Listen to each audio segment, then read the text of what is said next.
Anyone who knows me knows that I love to entertain, from intimate cocktails to lavish dinner parties. But the one thing that most people don't know about me is that I used to work in the service industry for over 20 years as a waiter and a bartender. I've even loved bar culture so much that I invested in a bar in downtown LA called The Wolves. Come by sometimes when we're out of quarantine. I'll be there, possibly make some cocktails for you. And let me tell you, the one thing I'm missing the most right now is brunch. I mean, who doesn't love brunch? An afternoon, having a delicious cocktail, having some wonderful conversation and decadent food. That's what I miss. So I decided to invite a couple friends to brunch. I sent them a cocktail to make so we can make it together. I told them to make something delicious and bring it to brunch and get to know somebody new. And I'm also inviting you. So I hope that you will join me at Bottomless Brunch at Colman's.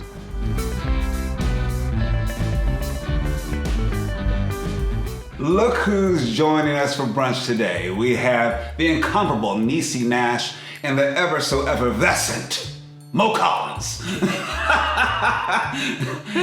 You guys look amazing. How you holding up? Doing great, thanks. Yeah, how about you, friends? I'm doing all right. I'm doing good. Today was the first day I got really dressed, and I see you guys got really dressed too because, it's brunch time. Because we dress for brunch, darling. Well, brunches are always a good way to get the day started, so I want to know, what did you make? Arugula salad with some multi-grain toast. Oh, so you're just going the healthy route. Is that what you're saying? No, I just made I prepared what I had. Because if I had something meaty, cheesy, and greasy, I would have made that, but I didn't have it. And what about you, Mo? Well, the way it works around here, I'm not a cook. It goes like this. I say, hey, baby, is the diner open? And he says, yes, baby. And he says, baby, what do you want? And I said, I want Mexican today for brunch. And so here it is. Oh. My beautiful Mexican plate. There's fresh cilantro I'm smelling because we do it right here in the pandemic. I got fresh avocado, salsa, and a nice omelet. Oh, beautiful. I think there might be spinach in there. Oh, that's beautiful. For Mama's I iron. need to come over there and have you put a plate for me We on need to the both porch. talk to Baby and tell Baby, could you please order us the same thing? Baby's getting me through this. Is it a real baby, or is it someone that you call baby? Like, is there a baby, like actually a 2-year-old or a toddler that you asked to do this for you? He's all ages and great. It's my husband Alex, Beautiful. and he's very good to me that way. Oh, sweet. Well, I made today. I decided to make Italian baked eggs, and I'll show you. They just came out of the oven, and let's see if I can show you that. Look at that in the ramekin. Have you guys ever made that? Ooh. It's like an Italian pie in a way. It's like olive oil, egg, pancetta, some cheese. I put a little avocado and some basil. Should we make a cocktail too? Because I think we need a cocktail with brunch. Let's do it. As you know, I sent you a this. cocktail because I'm very generous that way. Is this supposed to get me through the day? What? Oh wait, you mean the whole bottle? Wait, the whole bottle is supposed to get you through. Just wondering. Hopefully it can get you through the entire pandemic. Yeah. But drink in moderation, everything in moderation, everybody. So let's do something that I think is always a staple in our house, which is an old fashioned, all right? So today we're doing Bulleit Rye, right? Okay. And we have some sugar. Wait, hold on, wait. I'll make sure you have everything you need. Do you have your bitters? Do you have an orange? Do you have an orange? Do we Got my put bitters. this in it? Boom.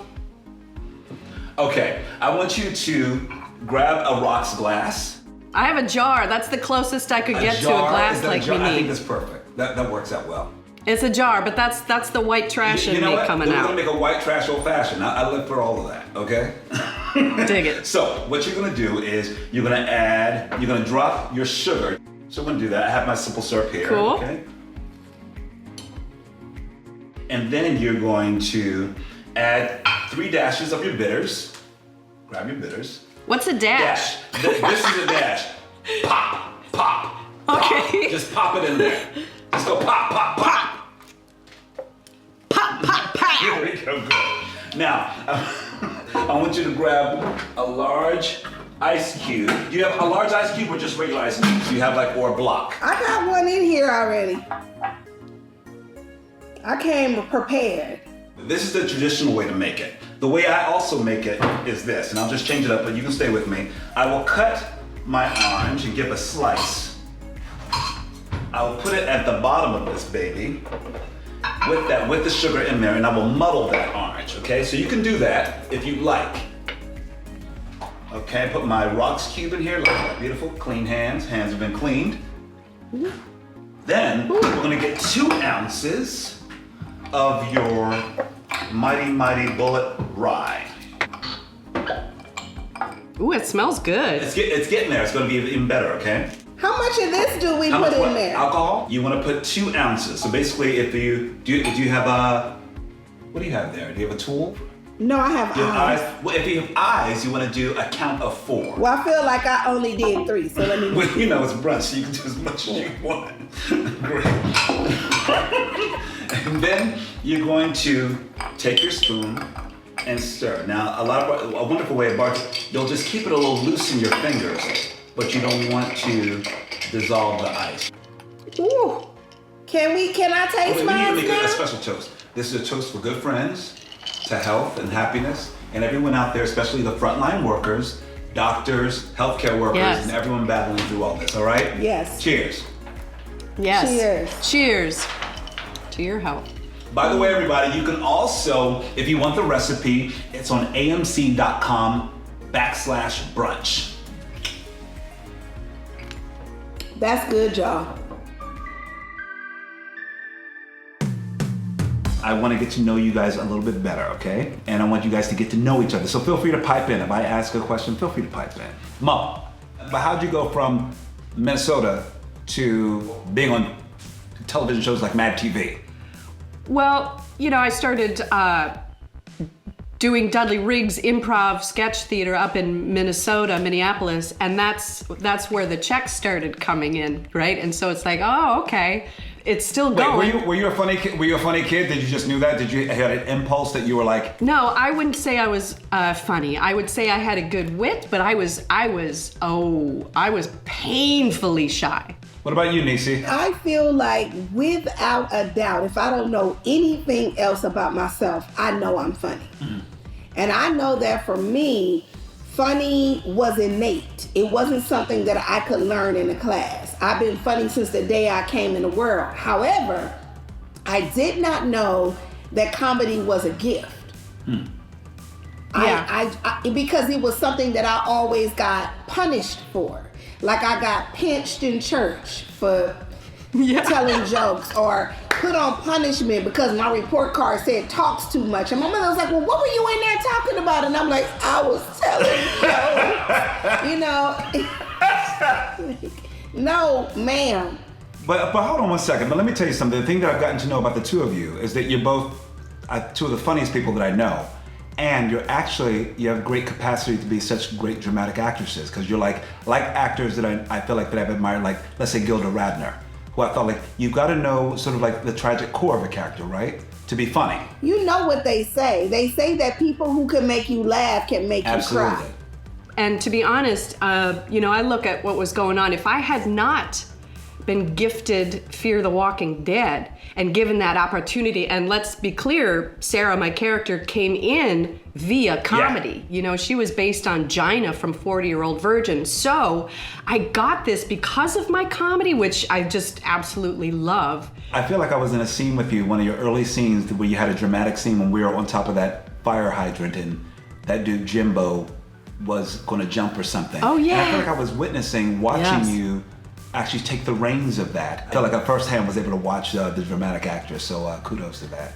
Thanks, Colman. It helps me to hear from people like yourself that I'm on the right path. I want to mention to people back at home that you can watch Niecy on Reno 911 on Quibi, which premieres on May 4th, because they're back, and I'm dying for them.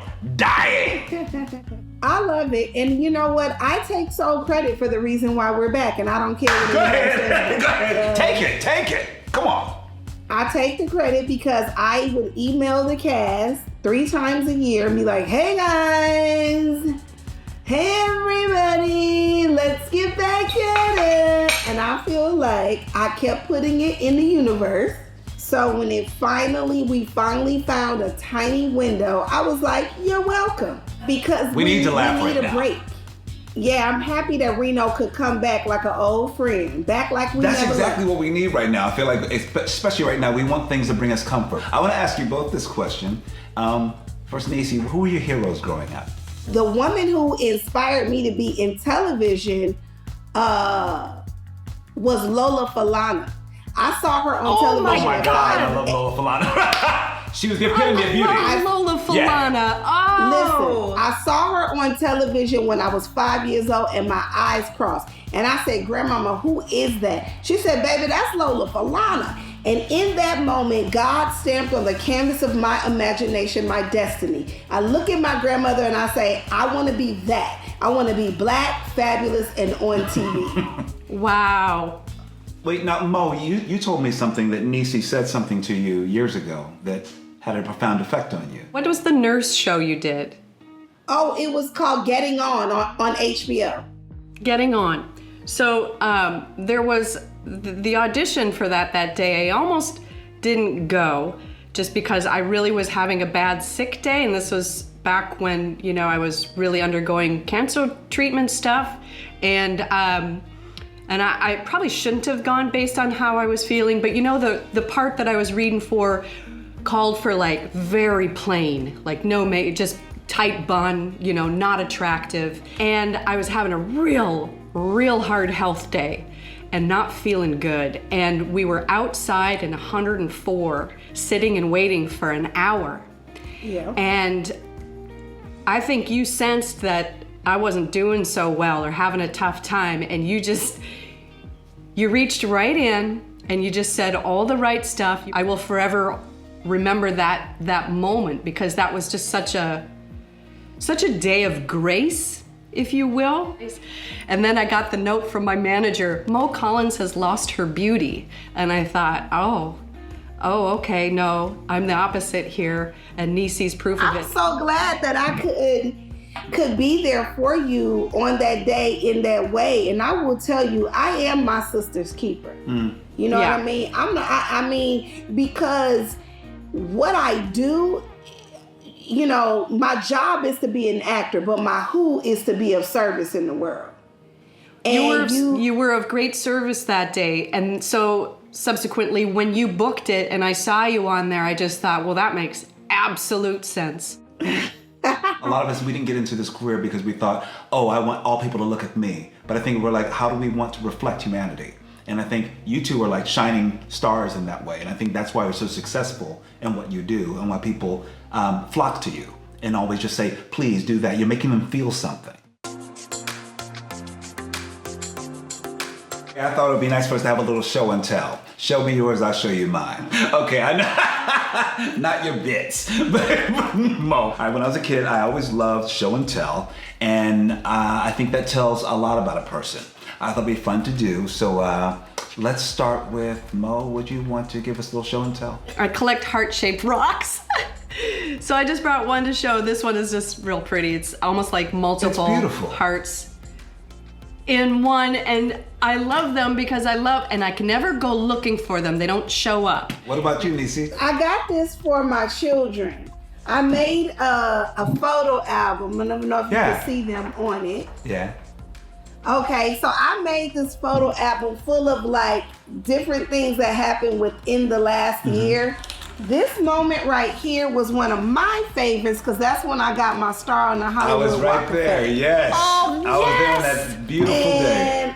And that was such a special moment in my life. Colman, do you have something? Since you showed me yours, I'll show you mine. Since people are always wondering, why is my handle King of Bingo? Well, it's because I was in a movie in like 1998 called King of the Bingo Game. It was an adaptation of a Ralph Ellison short story. And so this is the bingo card actually from the movie, and I was the King of Bingo. And so I keep this card. There we go. I keep this card because I feel like it's a little good luck charm. If you read the short story that Ralph Ellison does, it's about a young guy who's down on his luck, but he's risking everything to win. Oh. So I guess that. Good. And everyone out there, please, I want to see your show and tell. You just do it on the YouTube comments, okay? I would love to know what you have special. Just look around. There's always something special, okay? This is the part of brunch where I invite you to share some good news. The Humane Society of the United States and also ASPCA, guess what's happening, y'all? The shelters are emptying out. Some of them are empty because people are fostering and adopting pets. Now just please don't return them when you're done. It's so funny that you say that, Mo, because this is exactly what I was thinking about. The fact that they say that animals are walking the streets now, that they are out and about and living their best life. And Yeah. I live in a community that was ravaged by fires last year, and we had all kinds of wildlife here. And for the first time, I now have a tiny family of wild rabbits that live in my backyard. They are spoiled because I do feed them organic carrots. Don't judge me. But I want them to eat well on my property. And they come in the evening at a specific time, and we sit out. When I say we, them and me. Yeah. That's beautiful. That's some real good news, y'all. I want to end this brunch, you guys, with Niecy, Mo. Thank you so much for joining me for brunch. I hope that you're staying healthy, staying safe, staying sane, staying connected to each other. I think hopefully, during this time that we're finding that we're using technology like this to get closer, to not have us in our own little silos, but for us to get closer. So keep spreading the love. Thank you for this, Colman. Cheers to you, and thank you for curating this special time. You're so very welcome. Cheers, Thank Colman. you, friends. Love you so much. So we'll wonderful. We'll get Thank together you. for brunch Love soon, you all too. right? All right, you guys. Be All well. right. Bye. Bye. Wasn't that fun? Told you, who doesn't love brunch? Especially with two women like Niecy Nash and Mo Collins. Follow them on social media. Get into all that they're getting into because they're really wonderful women. Thanks for joining me. I hope to see you again very soon, maybe even next week as I bring on 2 more guests. We're gonna have a lot more fun. We're gonna make another cocktail, have a little food. Join me for brunch. Until then, take care, drink responsibly, stay safe. I'll see you soon. Bye-bye.